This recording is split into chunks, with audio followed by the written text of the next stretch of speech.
Hi everyone, Ed here from Shades of Vengeance, and I'm back with Leo. Hello there, everybody. And today we're going to talk about episode 2, and what we were trying to achieve, what we were trying to build, and how it moves the story forward. I'm going to do this in a fairly general sense because I don't want to spoiler you all. We're keeping them as vague as possible. Episode 2 takes place quite a few years after episode 1. He's now about 17, 18. He's just finishing off college, and he's getting ready to choose his career. And this is where we find how much his life has really changed. So in episode 1, he was very much a loner.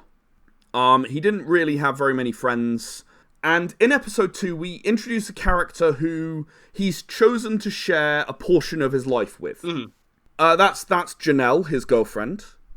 He has some various issues to work out, as I think sort of every mid to late teenager has a lot of trying to come to terms with emotions is always a difficult journey, and this is what episode 2 is really all about. It's about understanding who he is and becoming the sort of a fully fleshed out and balanced person.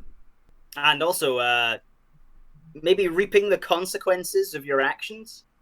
So we put in some missteps into this episode, where he does something that maybe later he'll look back and think, maybe I shouldn't have done that. Maybe that was the wrong thing to do. Maybe I had the wrong attitude. As we move through, we look at mistakes that he makes. We look at the consequences of mistakes that he makes.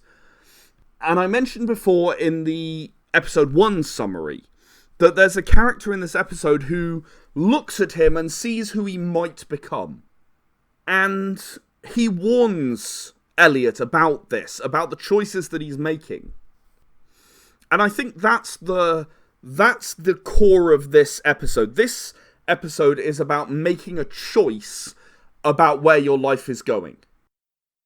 The other element that I particularly like about episode 2, we're not just thinking about the educational system here. We're introduced to some of the companies, we're introduced to one of the urban hubs of Tyrannus, and you start to see he's still small, but this is his foray into carving out a name for himself. You also get a sense of the fact that he is a little bit special. A little bit unique, a little bit different from your average person. There are a few different points in this episode where that comes up. Oh, definitely. And he is lauded almost the first time for, that was impressive. And then the second time it's, I don't know why you're not seeing what I mean here. What's wrong with you? And I don't think we entirely resolve that in this episode, and deliberately so. But we start sort of talking about why Elliot Dragon is a different person to the other people who are around him. As you say, I think what happens in the sequence of episodes is, in episode 1, we're in the school, we're in the children's home where he's living separated from his parents. In episode 2, he's able to roam out, he still has school, but he's able to roam out into Tyrannus, into the immediate area around where he lives. In episode 3, we expand the horizons just a little bit further than that. And in episode 4, even further. So it's almost like growing outwards. So the great thing about following Elliot's journey is every footstep that he takes is just getting progressively larger. And there are aftershocks with that as he moves on. We start to see not only the repercussions of his actions, but the effects he has on other people as the story progresses. I'm going to have to stop you there, though, because we can't talk about episode 3 today. However, we will pick up this topic when we talk about episode 3 and what we're aiming for with that.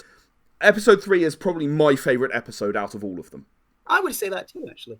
So, come on back and we'll see you when we talk about episode 3 in a few days' time. Bye, everybody.